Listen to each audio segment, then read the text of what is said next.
Chers amis, l'actualité législative européenne vous concerne directement. C'est désormais une habitude, vous le savez. À chaque session plénière du Parlement européen, je reviens vers vous pour faire le bilan de cette semaine de travaux parlementaires à Strasbourg. Le dossier le plus important de cette session plénière a été le paquet gouvernance, qui comprend 6 textes législatifs extrêmement importants et intéressants. En effet, bien souvent on entend dire que les décideurs politiques ne tirent pas suffisamment les leçons de la crise financière et budgétaire en cours.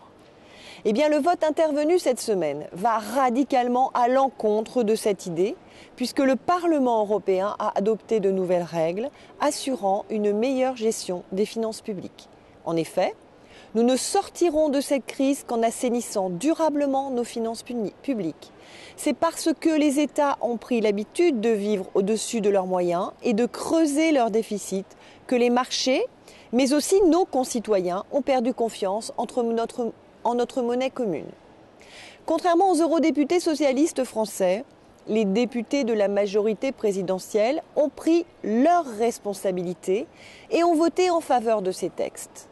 Les mesures que nous avons adoptées permettront de renforcer le pacte de stabilité et de croissance et d'améliorer les mécanismes de surveillance pour prévenir et corriger les déséquilibres macroéconomiques pouvant potentiellement mener à une contagion. C'est à cette condition que nous recréerons de la croissance en Europe.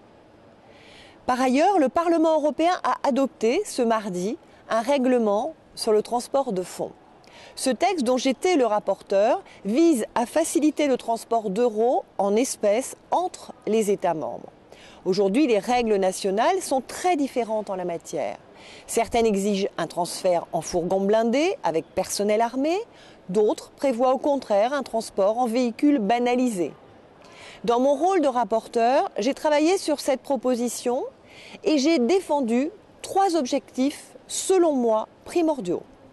Premier objectif, garantir les règles claires et opérationnelles pour les transporteurs de fonds et les autorités étatiques. Deuxième objectif, le transport de fonds présentant des dangers particuliers. Ce règlement doit contribuer à renforcer l'exigence de sécurité publique, tant pour les convoyeurs que pour la population. Enfin, le troisième objectif, le règlement ne doit pas conduire à la dégradation des conditions sociales des employés du secteur des transports de fonds. Nous avons obtenu un accord sur un texte commun avec les États membres et la Commission européenne. Le vote du Parlement devrait donc permettre une entrée en vigueur rapide de ce texte qui peut sembler technique, mais qui est une conséquence concrète de la construction européenne et de la mise en place de notre monnaie commune. Enfin, j'ai été heureuse d'assister mercredi à un discours offensif de José Manuel Barroso à l'occasion de son intervention annuelle sur l'état de l'Union. Comme vous le savez, l'état de l'Union n'est pas excellent.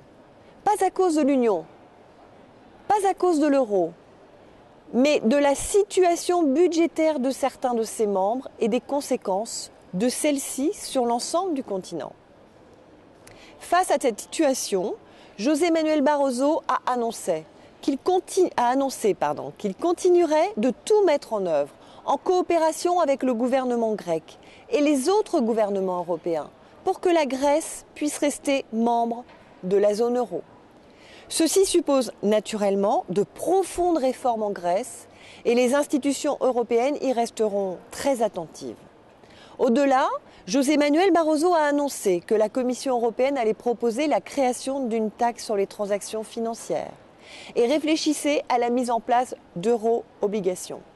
Ceci est une très bonne nouvelle pour l'avenir de l'Union européenne qui a besoin de nouvelles sources de financement et de nouveaux mécanismes de solidarité.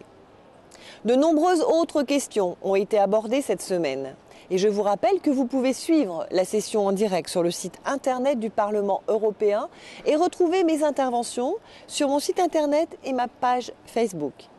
Il est maintenant temps pour moi de regagner la ville de Tours et mon euro-circonscription, Massif Central Centre, où je serai au contact de mes concitoyens tout au long du week-end.